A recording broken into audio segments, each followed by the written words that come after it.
Hey everybody, it's me, Megan Fox. I write with pjmedia.com and I have to tell you, this is so annoying.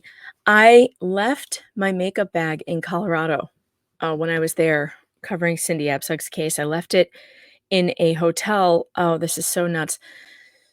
So in order to get back to Rochester from anywhere in this country, it's like you would think it's like foreign travel. That's how it feels. You have to take, you know, several different types of transportation and possibly a mule before you can get back to Rochester because there's no direct flights to Rochester or from Rochester pretty much anywhere unless you're going to Chicago. Then there's direct flights. But if you're going anywhere further than that, forget about it. So on the way back, I had to delay my flight because I was waiting for the jury to come back, and I delayed my flight to uh, wherever I was going. I don't remember. They had me going through Texas. One of them had it going through Miami. And I was like, how could I go to Miami to get back to New York? This is crazy. Texas too, crazy. Why would you fly me to Texas to then get back to New York? It makes no sense. Why not go east? East would make more sense. But anyway, American Airlines, who knows? So I delayed my flight. I was supposed to go out at 6:30 instead of 4:30. I get to the airport for the later flight and find out, oh, the original flight didn't take off yet. They got delayed for some kind of plane problem or whatever. So there was a bunch of confusion, and they ended up putting me back on that flight because I wanted less travel time because they were routing me through Texas, and it was going to be like 17 hours, which is crazy. So they put me back on the original flight, but because it got delayed in its first destination, they were gonna miss their connecting flight, so they had to put everyone in a hotel. So I at least got a hotel, overnight, but I left my makeup bag there, and nobody would return my call to send it back to me. So, I've been weeks without my makeup now. And no, I haven't bought more because it was expensive. And so that's why I look like this. Period. I'm too cheap to go buy more makeup that I lost. All of my good makeup, I mean all of it. And I had some really good cream makeup, which I love. But this is just me barefaced from now on, I guess. I guess I've just given it up. I've just given it up completely because I don't want to replace it. So that's it. Okay, today I'm going to read to you. I found this article, actually, a friend of mine sent it to me, and I had not seen it. I don't know how I hadn't seen it, but it needs to be read. This is an ABC News, no, sorry, NBC, not ABC, NBC. And it is called New Texas Law Aims to Protect Parents Wrongly Accused of Child Abuse. This legislation follows an NBC News investigation into the work of child abuse pediatricians who are tasked with differentiating accidental injuries from abuse. Now, I want you to remember that in Cindy Absug's case that I just covered, uh, the the child abuse pediatrician was the state's star witness, or one of them, anyway. Was this child abuse pediatrician who they had found at the Colorado Children's Hospital. And this person has no other specialty other than searching for abuse. And NBC has done an extensive investigation into these pediatricians, or not pediatricians, sorry, pediatric child abuse doctors. And they have found that many of them make mistakes.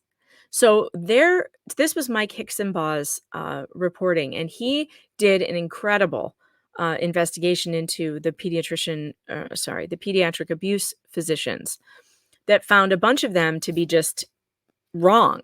Okay, so that spurred actually legislation that just was signed this summer. Okay, Texas child welfare workers and family courts. Oh, and before I get into this, make sure you visit the merch store because it is still up. It is still available. There's all kinds of stuff in there. And I'm going to be making some new t-shirts and stuff soon, but there's still all the depth stuff. We have all Keep Calm and Sue Everyone, one of my favorites. We also have Objection Hearsay merch and mugs and cups and Make Americans Friends Again and all kinds of stuff for you guys. So don't forget to visit the merch store. Helps the channel out a lot because YouTube hates me and continually demonetizes me as often as possible, which keeps me from really making a lot of content, to tell you the truth, because it's just not worth it sometimes. Now that the hubbub has died down over Johnny Depp, it's like, we're back to to small numbers, and that's fine. I have no problem with that. All right, let's read. And in the meantime, you guys make sure you get ready to do some chores because you can get something done while I do this. Do your dishes or change the laundry. Just a little reminder to get some stuff done today and make you feel like a good person. All right. Texas child welfare workers and family courts will be required to consider additional medical opinions before taking children from parents in cases of suspected child abuse under a new law going into effect on September 1st. The law, signed by Governor Greg Abbott on Friday, also orders a state commission to study the work of state funded doctors who are tasked with diagnosing child abuse. Do you know how huge this is? This is the first law that I have seen. Let's just pray that it works the way we think it will. This is the first time I've seen a state get serious about investigating these state-funded doctors. These people get their payment from the same state that is taking the kids away from the parents, and they're getting favorable outcomes for the state. Do you think it's any coincidence that these doctors give the state a favorable report when they're getting their money from them? I was just on Ricada Law the other night on Rumble. You guys need to check it out. We had this exact discussion. And Nick confirmed it. He's like, who do you think that they're going to rule in? Who do you think that the child abuse doctor who's getting paid by the state, who do you think that she's going to side with? Like, it's not even, it's so rife for corruption. It's absolutely absurd that in all the states in this nation, this is happening and nobody's looking into it and there's no oversight committees. It's outrageous. Moving on, the commission will propose improvements to the process that Texas Child Protective Services workers follow when relying on these doctors' medical reports. Why is my chair so jacked up? Oh, it's got pillows. Sorry, I have to fix this. This is driving me crazy. All right, that's better. The legislation follows a 2019 NBC News and Houston Chronicle investigation into the plight of parents who were accused of abuse based on mistaken reports by doctors. This is exactly what happened to Cindy Abcug, by the way. If Colorado had such a law, she wouldn't have been in the situation she was in with the Department of Human Services. Because when they came to her and said, you're exaggerating your son's medical condition, she could have taken him to another doctor and gotten another opinion. State Representative James Frank, a Republican from Wichita Falls and one of the bill's sponsors, said its goal is to prevent CPS from taking children from parents based on flawed or incomplete medical reports. False removals are traumatic for kids, first and foremost, but also for their parents, he said. Yeah, you break people's brains by doing this. You give them PTSD. These people have true trauma from what the state did to them. And then the state has the nerve to turn around and put that person on trial for losing their mind. And they caused it. Who's going to put the state on trial for giving parents PTSD over this shit? So we have to be more precise in the way we go through the removal process. I think sometimes when an expert in a white suit says something, there's a tendency for CPS to go, they're 100% right. But that's not always the case. Oh God, what's this? I haven't seen this yet. This must be their report. Oh shoot, we're gonna have to sit through a commercial or something. Well, at least it's supported. Yep, here comes the commercial. Shoot, I don't want. Is there like a way to mute this? No. This is so annoying. Am I going to get copyrighted for a commercial? I'll just talk over the whole thing. Let's just get through it. Just talk over the whole thing. This is so annoying with this music. Why did they do this? If anyone at YouTube is listening, this is not a copyright. I literally can't stop this from playing. All right. It's a Saturday morning in Houston, Texas. Ajay James gets into her car and drives 1 hour to the other side of the city where her only child lives. She picks up her 3-year-old daughter, Harper, and they return to Ajay's house. Harper is my sunshine. Unfortunately, I only get 6 hours 2 times a month. It's an emotional time for us both because we're trying to jam pack in all of our time apart into this 6 hour window. Ajay lost. She's lucky that she gets her child at home for 6 hours because most of the parents I deal with get to, visit their child for 1 hour a week under supervised visitation where they are not even allowed to tell them they love them.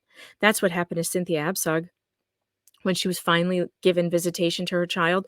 She was told she wasn't allowed to tell him that she loved him. Can you imagine? Your 7-year-old is ripped from you, and the very first time you see him in, like, 60 days, you're not allowed to say you love him, and you miss him, and you want him home? They are these are the most, um, diabolically evil people on the face of the earth that they would tell a mother that she's not allowed to tell her child that she loves him. This woman here she's actually lucky. She gets 6 hours at home with her child without some state supervisor with her. Custody in 2017. This is the story of what happened and how one hospital their lives. It involves a controversial accusation, medical child abuse, and it's about whether the decision by the state of Texas to separate a child from her mother was the right one. This is happening all over the country. I want you to understand that this is happening everywhere. And all the time. I've covered many cases, Justina Pelletieri, Drake Pardo, Cynthia Absug, these cases. Oh, Melissa Deagle. Melissa Deagle's case is off the charts crazy. And it's so complicated. I almost think they do this on purpose. They complicate these cases so badly so that the press has no hope of following them and they just give up in frustration. That's Melissa Deagle's case for me. Melissa Deagle's case was impossible for me to follow. Um, I know Mike Volpe has followed that case. Melinda Sherwin has followed that case and done, a lot of work with it and with Melissa. Um, but there's no shortage of things to read on that case if you want to read another doozy.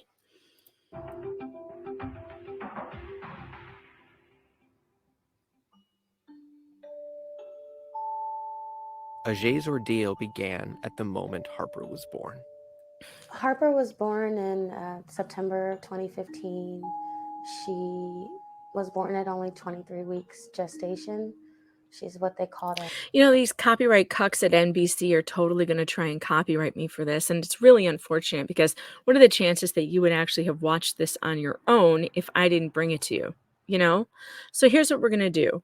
I'm going to skip forward a bit. We're not going to listen to every bit of this because it's 11 minutes. And I have a feeling that they're going to keep me from being able to do this. So she's born a micro preemie. She obviously has medical needs and issues. Let's hear how CPS tried to take her or why they did.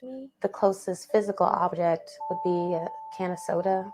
She weighed about just under 13 ounces at birth. First day in real clothes.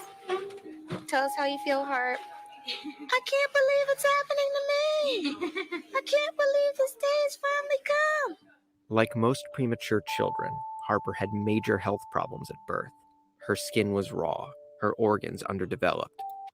These poor babies.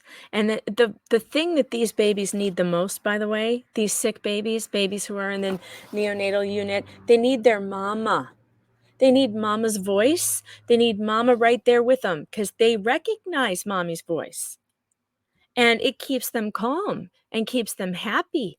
To separate a mother from her newborn baby should be criminal under all circumstances, unless that mother has proven to be a danger to that baby. And I mean life or limb. Like a mother who shakes a newborn, okay, fine, you can take that baby. But these nebulous claims of, well, the mom disagrees with doctors is insane. She lived in an incubator for 16 weeks. She's hooked up to machine. She was intubated for breathing. And there were some times where she stopped breathing altogether. You don't realize what you could lose until it actually starts to happen before your eyes. It's Harper, and I'm going home. Today is January the 25th.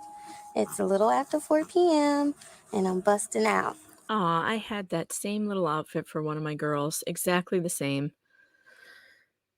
I cannot imagine anything as horrific as having your newborn baby taken away from you by government state actors. I cannot imagine it.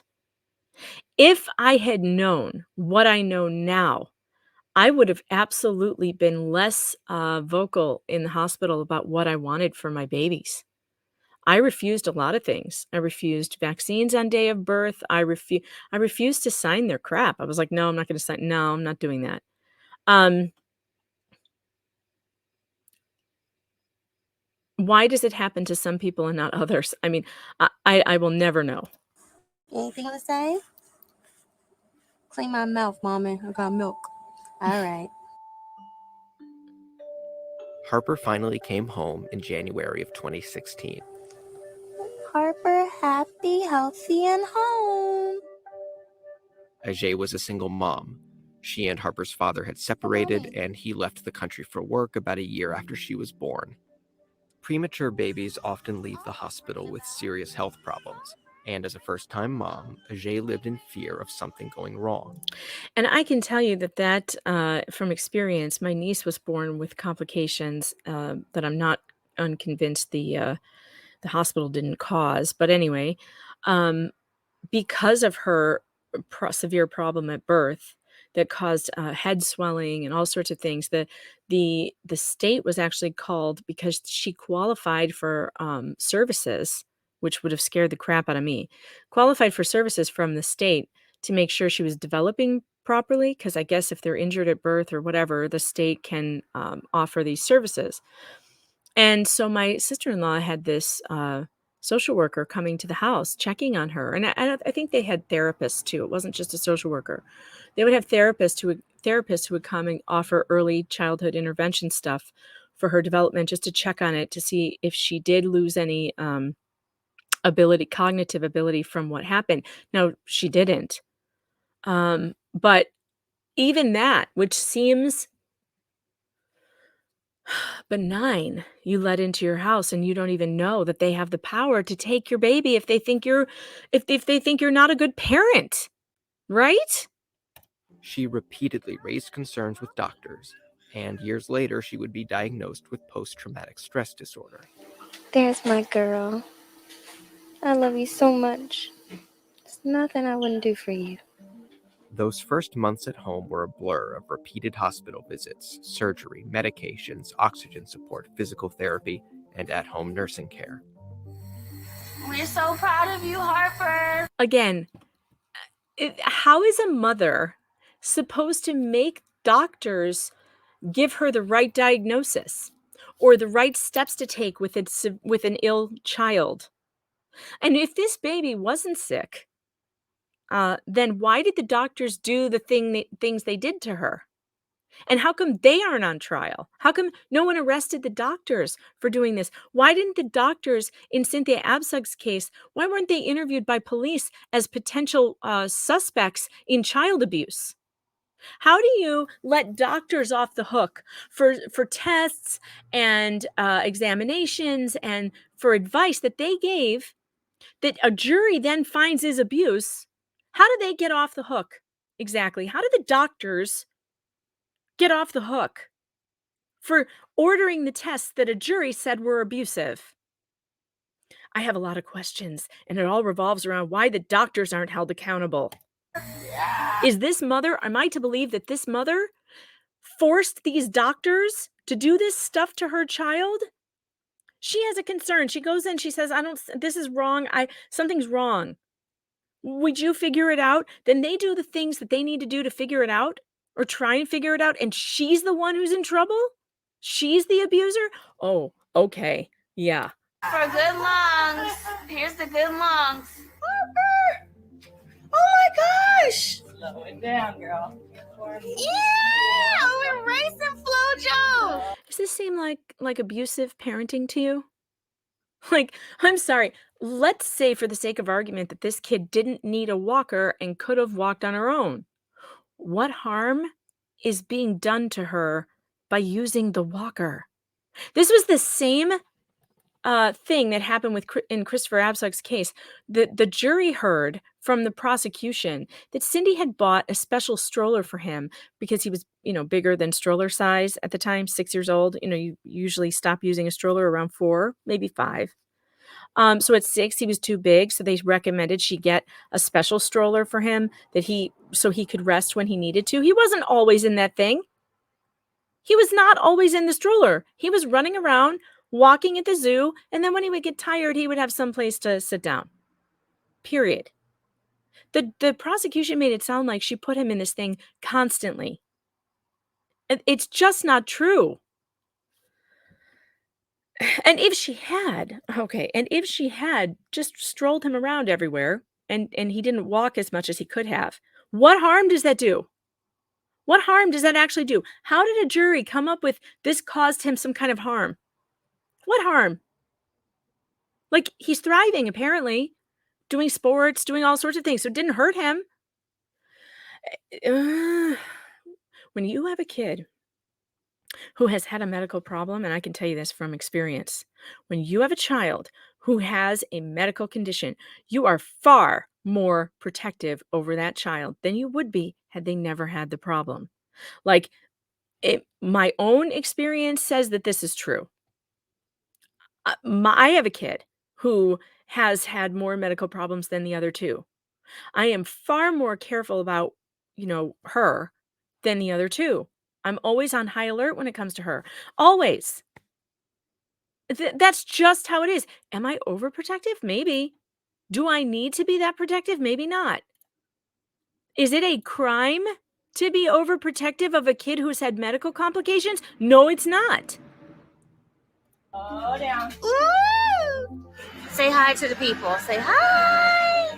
And this was their life together for almost 2 years, until Hurricane Harvey came to Houston.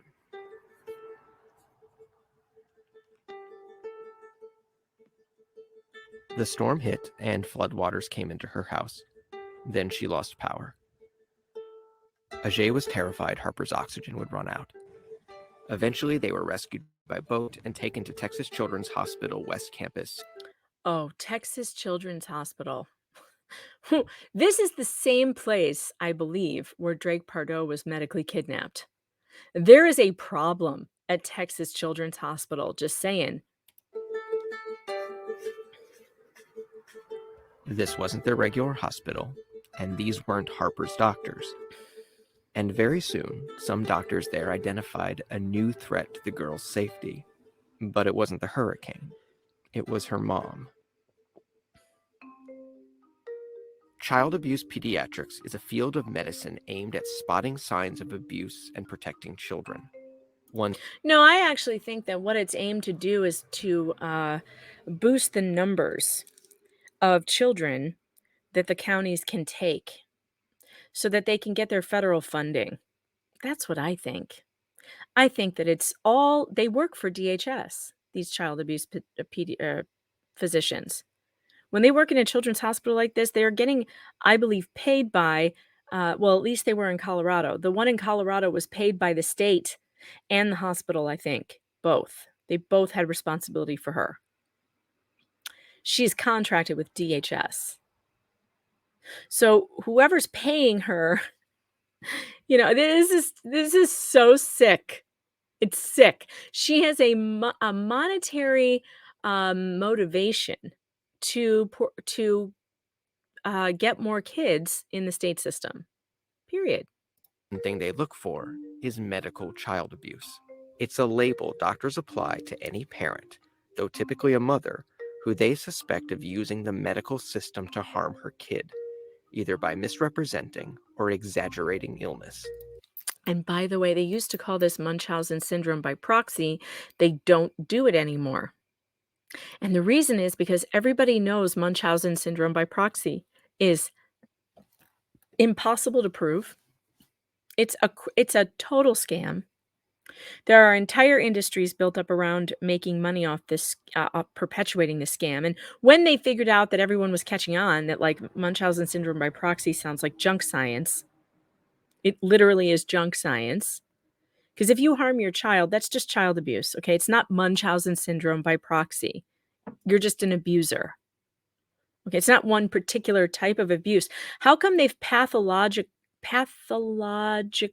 that's not the word. Pathologized, that's the word. How come they've pathologized one particular type of child abuse as a psychiatric disorder, but all the other kinds of child abuse it's just child abuse?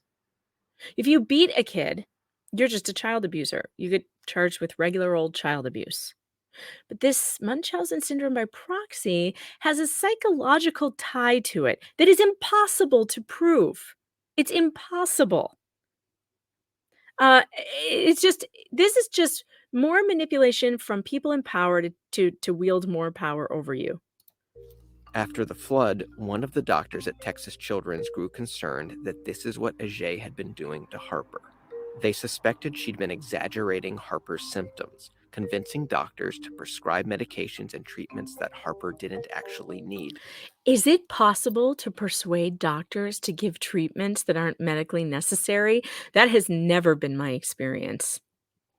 And look, I advocate for my kid at the doctor quite, vociferously.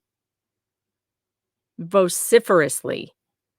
So, but if I suggested doing something to my child that wasn't necessary, I would expect the doctor to say, "No, I disagree," and then we would have a conversation about that, and most likely, 9 times out of 10, I'm going to side with the doctor because I'm not a doctor. But I've suggested things to my doctor multiple times, and he's never told me, "No, I don't think we need that." Like, he'll be like, "Yeah, that could be. Maybe we should try that." And if he does that, when I suggest something, the liability should immediately transfer to him, not me, because I don't have a medical degree. And he could say no. He doesn't need to order tests and things just because I asked for them. And I don't expect him to. I expect my doctor to have a conversation with me like, okay, well, here's why I think that like he could say, I understand why you feel that way, but here's why I think we should do this instead, or we should hold off instead. And based on his response to me and whatever research I do afterwards, I'm most likely going to side with him. Now, of course, this requires that you have a good doctor, right? That your doctor is someone that you can talk to, who doesn't get frustrated with you, who hears you, who doesn't rush you, that's hard to find. I have a good one. And I would hope that he would be honest with me if he ever thought that I was doing something or exaggerating something or like what shouldn't the onus be on the doctor to be like responsible for the patients he sees? Responsible for the tests he orders? Like the buck should stop at the doctor, not at mom. I don't understand how these people think we're so magical, that women are magical somehow, that they have these magical powers to convince medically trained professionals who are doctors, convince them to give unnecessary treatments and tests and medication to kids based solely on our ability to what? Make up stories? This is crazy. When my child was diagnosed, so I'm trying to think of how it works, because one of my children is on medication for ADHD, and that was a long process of diagnosing through several different doctors, like her doctor and a therapist and teachers. Like everyone had to be in agreement. There were surveys given, it was a process. Like, I, of course, brought it to his attention, and I was like, "I think this might be a problem," and then left it up to him to figure out how to figure it out. And then I did what he told me to do. So, what oh god, I'm sorry. I'm getting off on a tangent here, I should get back to the video, but, like, I'm seriously struggling with this, and I think that I have PTSD after witnessing what I witnessed, because now I'm, like, terrified to have to take my kid to the doctor. Like, I'm going I think maybe I need to tell my doctor. Well, but even talking about medical child abuse, about this nebulous medical child abuse with my doctor would make me scared. It would make me scared because I think these people are being trained that this is some kind of pandemic where mothers are faking or exaggerating their child's conditions. For what? D You know what I hate the most? Going to the doctor. Like, I literally hate it. I hate it so much. I hate going to the doctor, for anybody. And so if I do take them to the doctors, because 'cause I'm truly concerned about something, because I certainly don't wanna spend my life at doctors and hospitals. Who wants to do that? Is there anybody out there who really wants to spend their lives in a hospital working with those people? I mean, maybe you haven't had much experience with, hospital administrations and nursing staff and, doctors, but I have, and I'll tell you what, I hate it. I hate everything about it. If I could stay out of those places for the rest of my life, that would be the choice I would make, and I cannot imagine that most parents are much different than me. Like, nobody wants to be in the hospital with their kid. You would have to be talking about a very sick individual, who and in that case, it should be easy to spot, not like this kinda nebulous baloney. Like, come on. Ajay denies the abuse allegations. Of course I she don't want does. my daughter to be on anything that she doesn't need. Mhm. I want her to have the help that she needs should she need it. But my goal was to always make sure that she's healthy, happy, and home. This The poor less woman. tubes, the better. The fewer tubes, fewer pills, the better. No puffs on an inhaler, fine by me.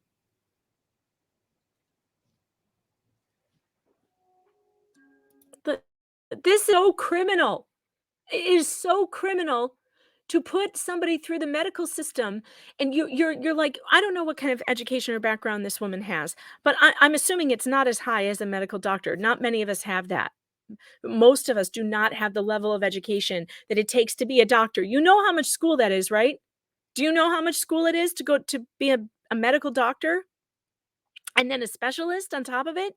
And I'm assuming this child saw specialists, neonatal specialists, all kinds of specialists, right? Do you know how many years of advanced education it takes? It is something that most of us do not have. Okay, it's not only just 4 years of college. Then you're talking 4 more years of medical school. And then however many more years it takes for to specialize in something. Doctors are in school forever. It is it's like it's huge. It's longer than lawyers. Law school is only 3 years. Medical school is 4. So you're adding an extra 4 years of education and expertise gathering onto, anyone with a medical degree, and then beyond that, there will be more, including time, that they get credit for, but it's actually working time. What do they call that? Hours in the hospital, where you have to do a certain number of hours, based on, getting hands-on experience. I mean, these are highly, highly educated people, the best of the best, the smartest of the smartest, we are told. And yet, you can't rely on them. You can't take your layman's knowledge, walk in and say, I think something's wrong with my baby. Please try and help me. This is the circumstances of her birth. She was in the neonatal unit for this long. She's had breathing problems. She's had this, and I'm concerned about X, Y, and Z. And you can't rely on that person with all that education to steer you in the right way. And when they don't, you're the one. When they don't steer you in the right direction, they screw something up and they put him on the wrong medication and they harm him. You go to jail.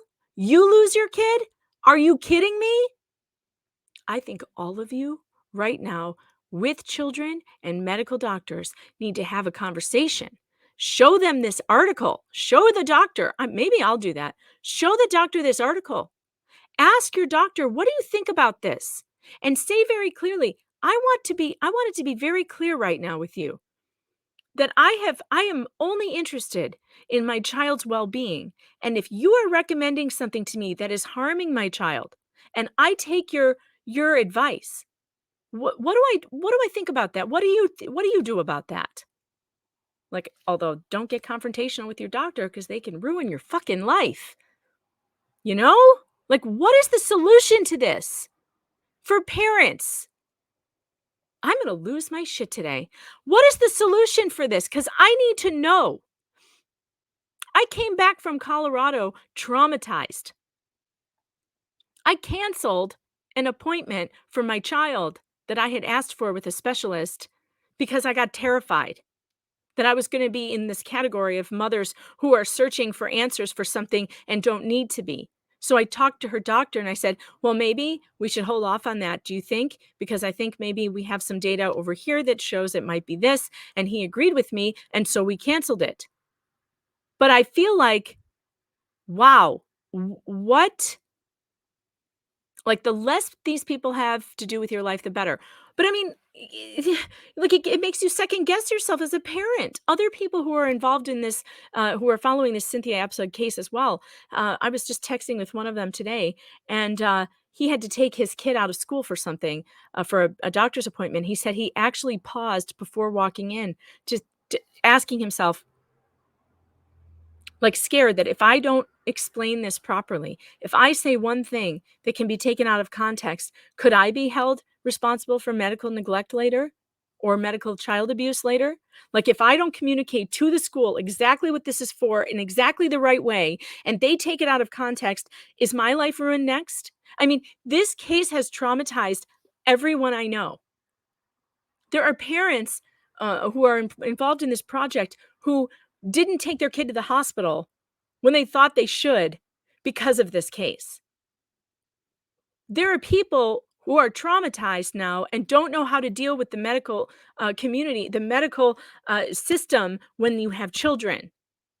We don't trust the medical system because we've seen what it does to parents. And now a bunch of us are like, holy shit, what do we do? Like, what do we do? You're damned if you do, and you're damned if you don't. If this woman had not followed all the advice of her physicians from the NICU, from that other before the hurricane, if she had said no thank you to those treatments, she'd be in the exact same position. CPS would be called in for medical neglect. Can you believe this? I mean, you're damned if you do and damned if you don't. Folks, this is a battle, the battle of a lifetime here. And I'm not even through this 11 minutes. I can't believe I'm only 5 minutes in. I'm sorry. Hospital officials reported Ajay to Child Protective Services, and CPS launched an investigation. There was a hearing, and 2 Texas children's doctors testified. Harper was placed into the custody of the state and into the care of her paternal grandparents. Did any of her doctors from the beginning testify? Was she allowed to call her own witnesses? You think the court system is fair or just? And I'm here to tell you, it's a shit show. And anybody who tells you, like Gary Dawson, the prosecutor in Douglas County, anyone like him who tells you that the it's crazy to say that the court system is corrupt, is a damn liar. Because he knows that's false, because he's part of the machine that railroads people who are innocent every single damn day. And I'm saying it because I have a right to say it. Every person in this country has the right to say our government does a shit job meting out justice, a shit job. And most judges don't deserve the robes they wear. They certainly don't deserve to be called Your Honor when they're too damn lazy to look at the evidence for themselves. And it is okay to say that. It is absolutely protected to say, I believe that most judges not only don't deserve the robes they're in, but should be stripped naked and whipped in public for what they've done to not only parents in this nation, but to our sense of justice. When judges have sold children into prison for cash and have now been adjudicated and found guilty and sentenced to pay $200 million to survivors. A system that allows that to go on for years does not have my respect. It does not deserve my respect, and it will not get it until I see more judges in jail for doing this shit. Whatever judge this was that sent this child to CPS without looking at the evidence, that person should actually be in jail. That judge, whoever that judge is on this case, that judge should be in jail for not doing his or her job. And preferably whipped on television. I believe that would be a good deterrent for anyone in government service. I only would support caning in the Singapore style for government agents who violate the constitutional rights of Americans. I think that should be a special punishment just for the people who work for the government who screw the taxpayers like this. I am all in favor of it. I'm definitely not in favor of capital punishment anymore, but I think corporal punishment would go a long way with some of these people. And parents.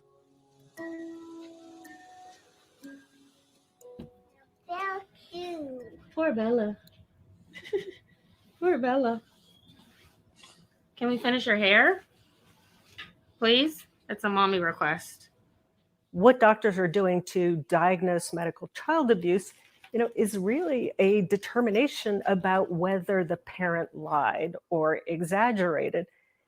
That's not something that doctors have real expertise in. No, thank you.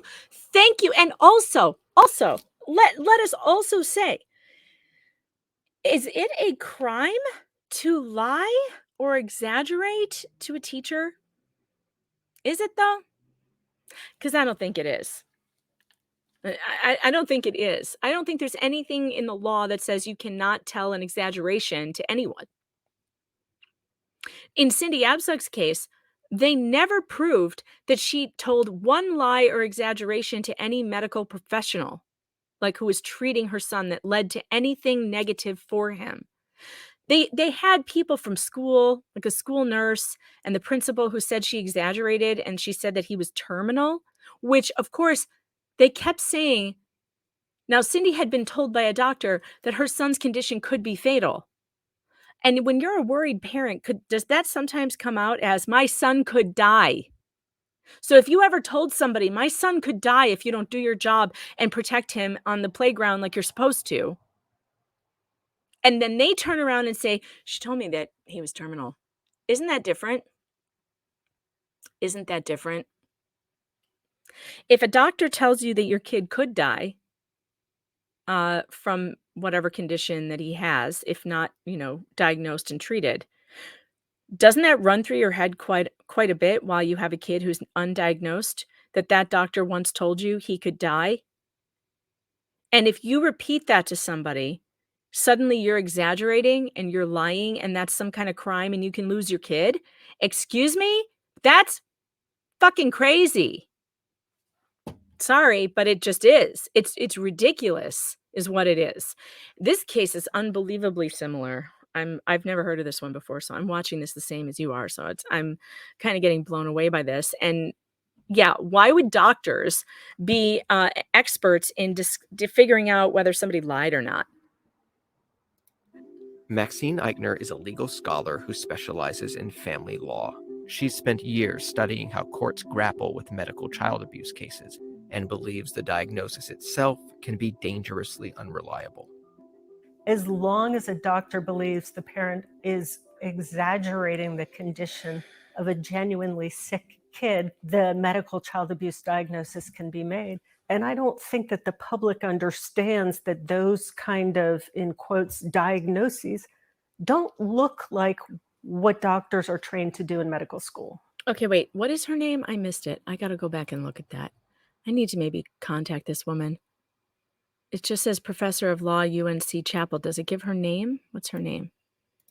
Hold on. Sorry, guys. Sick I need kid, to write this the down. medical child abuse diagnosis can be made. And I don't think that Maxine- the public understands that those kind Maxine of, Eichner? in quotes, diagnoses Maxine Eichner. I need to get a hold of her. don't look like what doctors are trained to do in medical school. UNCW Chapel I'm not Hill. saying that this kind of abuse doesn't happen. I am saying that the standards of proof that should apply in cases of child abuse aren't being applied in these cases. According to some- Okay. So the standards. All right. This is what I need to talk to her about. I need to know, what are those standards of medical child abuse, and if they're not being applied properly.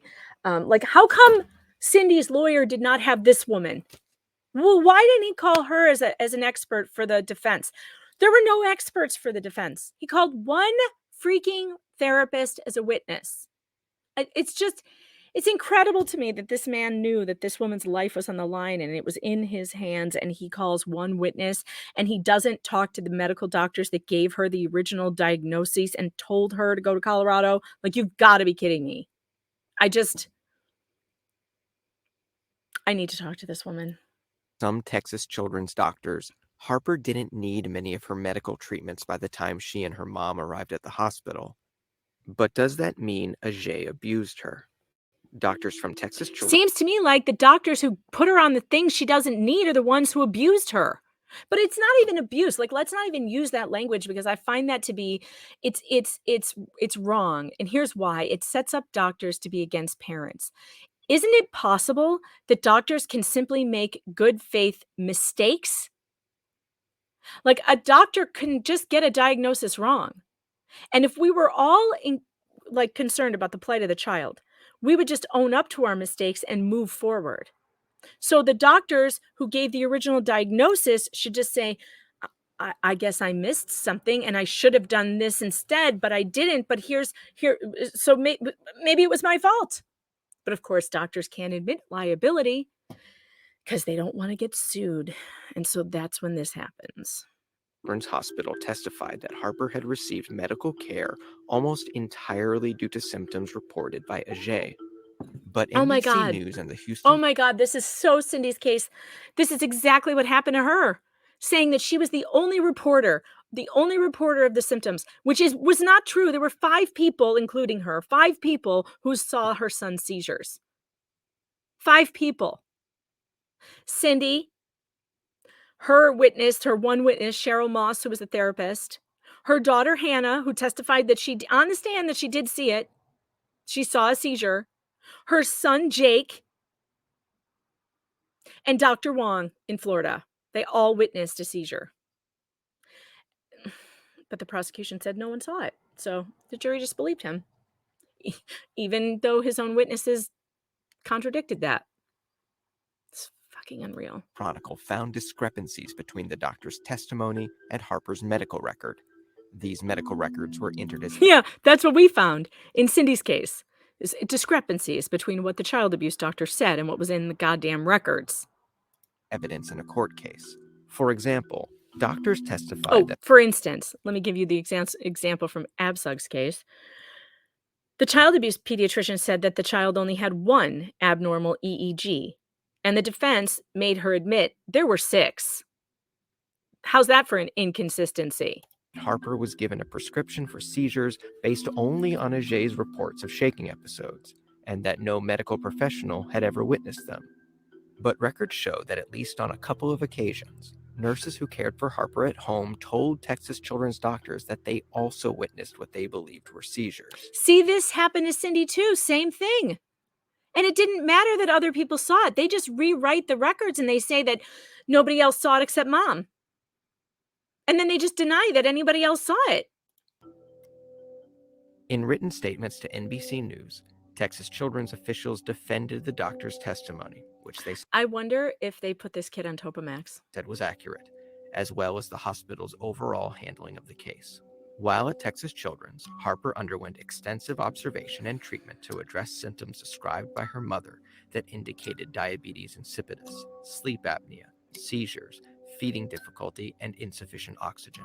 Once Harper began her therapeutic separation as an inpatient at Texas Children's, she improved at a rapid rate as she was weaned from unnecessary medications and Okay, this is what they said happened with Christopher too. But if a doctor put the kid on medication that was making them sicker, and then you take them off that medication and they get better, is that mom's fault or the doctor's who put them on the medication? This is all about covering up medical negligence is what this is, because no mother on earth can talk a doctor into giving a kid a prescription, especially for medication that has serious side effects. That has never been my experience with a doctor. Not that I've ever tried specifically to get a certain medication. I'm just trying to think how that would work. I mean, the only thing I can relate it to is when my daughter was diagnosed with ADHD and they suggested that I put her on medication. I actually said no. I said no. She was too young at the time. I didn't think we should try that just yet. I wanted to try some other things like,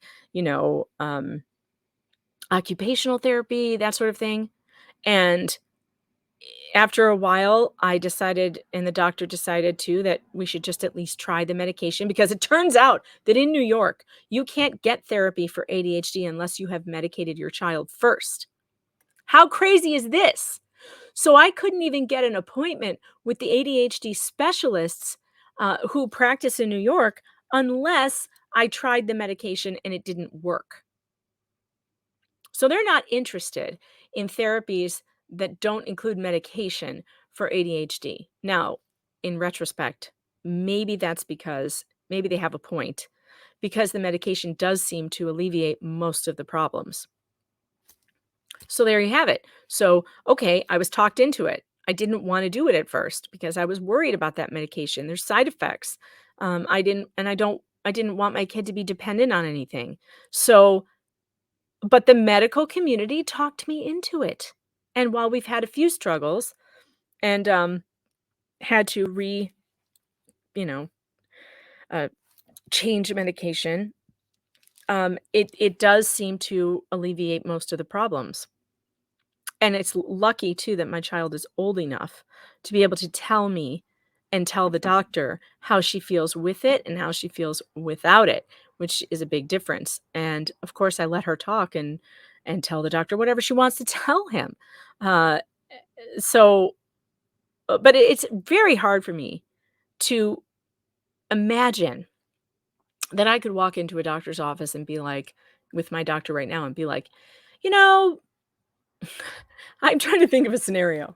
I really wanna try her on, this particular medication, because whatever my reason might be, without him being like, "Well, we need to do tests and stuff. Like, we need to observe what are the symptoms." Like, I just can't imagine a scenario where I could talk I can't even come up with one, where I could talk a doctor into prescribing something, unnecessary.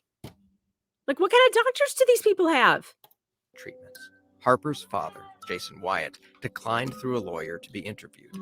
His parents, Harper's primary caregivers, also declined to be interviewed. But through the hospital spokeswoman, Wyatt and his parents praised the hospital's child abuse team, saying they, quote, gave Harper her life back. So now there's a dynamic where family's brought into it. Okay, so the grandparents are against mom. So that's interesting because Cindy had similar thing happen to her with her kids. Her kids started out on her side, and then the state got involved and uh, turned them, I believe, turned them against her. And so you have these conflicting statements from family now. That's not unusual either. Wise friend and my counselor said that I shouldn't hold back on the traditions that I have, even though Harper wasn't fully back home with me just yet. So I went out, I got a tree, I got ornaments. That tree is still up. God, this poor woman, you can see the pain in her face, in her eyes. Her eyes are just like permanently watering.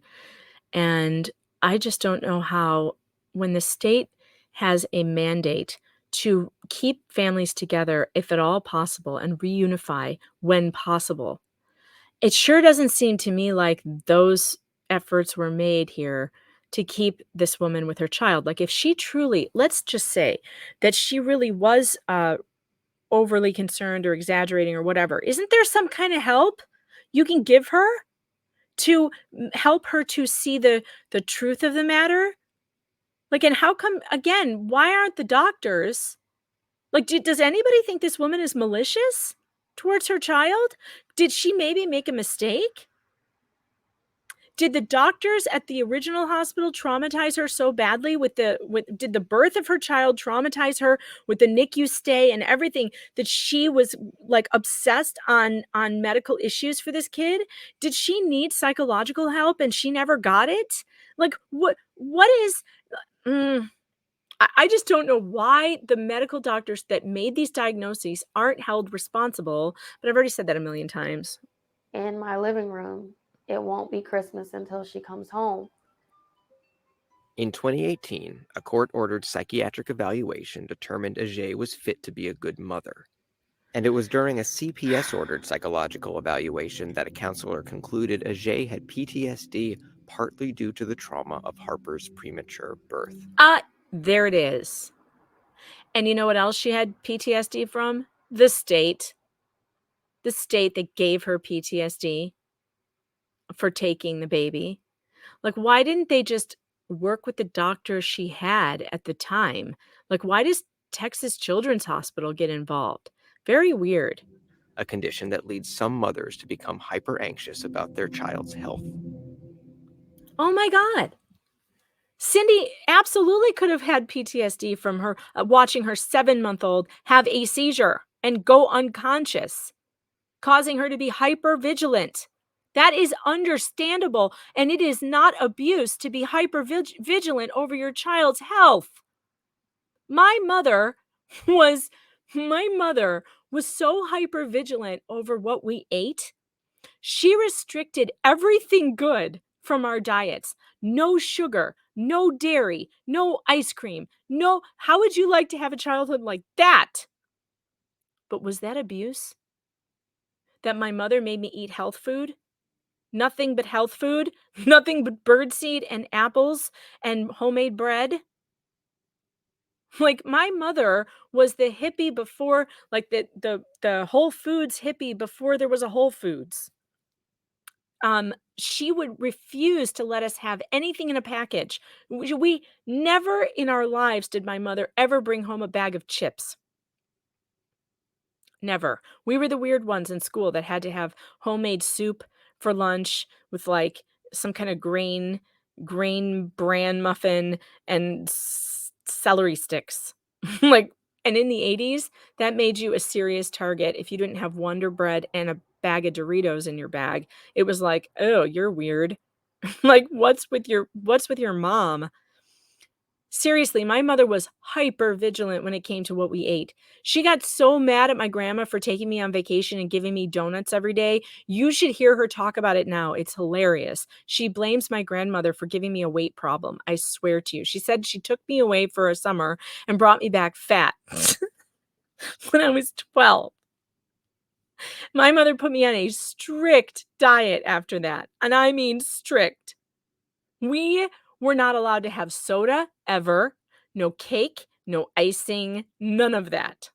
Like, except on our birthdays when I can remember a few birthdays, though, where she actually made cakes. She was a really good cake maker, and she would make cakes made out of carob and, like, some kinda gross flour, whole wheat flour. Like, she was always trying to disguise this stuff as as good, tasty food, and it wasn't. So, is that abuse? Ajay was never charged with a crime, and CPS dropped the medical child abuse case Well, she's lucky because Cynthia's facing jail. against her after more than a year. But because of that original accusation, Ajay lost primary custody of Harper. That's left her to negotiate a permanent agreement with Harper's father and his parents. The medical child abuse allegation hangs over that legal process. How can it still hang over the process if it was dropped? These are the things that really piss me off about this whole thing. Even after you get exonerated, they still use it against you in court. How is that justice? It's just not. This story doesn't have an ending. Ajay lives alone in the same house that was flooded by Harvey. She sees Harper for 6 hours twice a month. She hopes it will change. And for now, that's her life.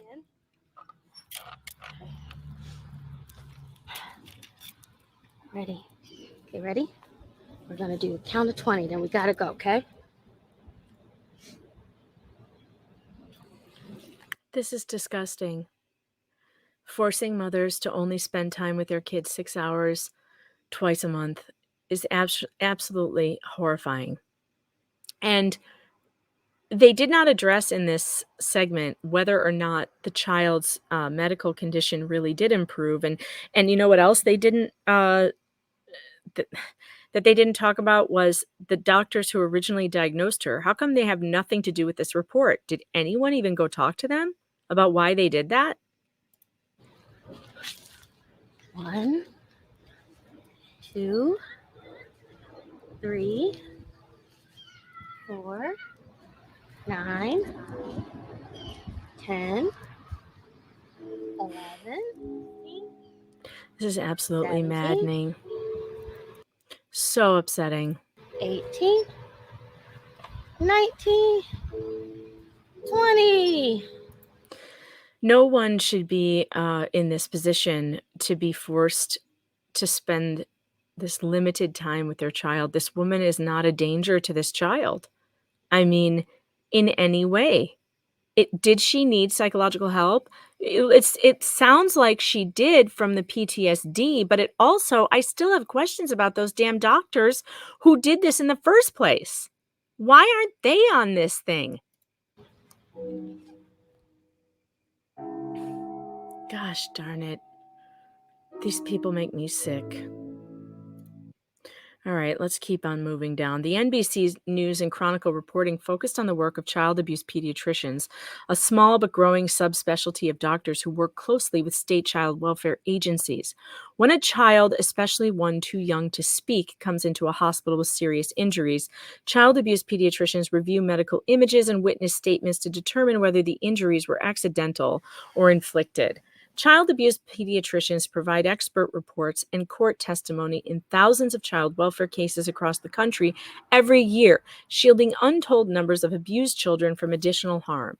But when the evidence is not clear, the investigation found a mistaken or overstated diagnosis of child abuse can devastate a family. Under the new law, caregivers accused of abuse based on a medical report will be allowed to request that CPS get another opinion from a doctor whose expertise is relevant to the child's injuries. Yeah, like her own doctors. And when parents get a second medical opinion on their own, the law will require judges to consider that evidence before issuing orders for children to be taken into state custody. Well, God, Lord, can you imagine that wasn't allowed before? That you couldn't put a second medical opinion on the record in front of your judge? Does that blow your mind? It should.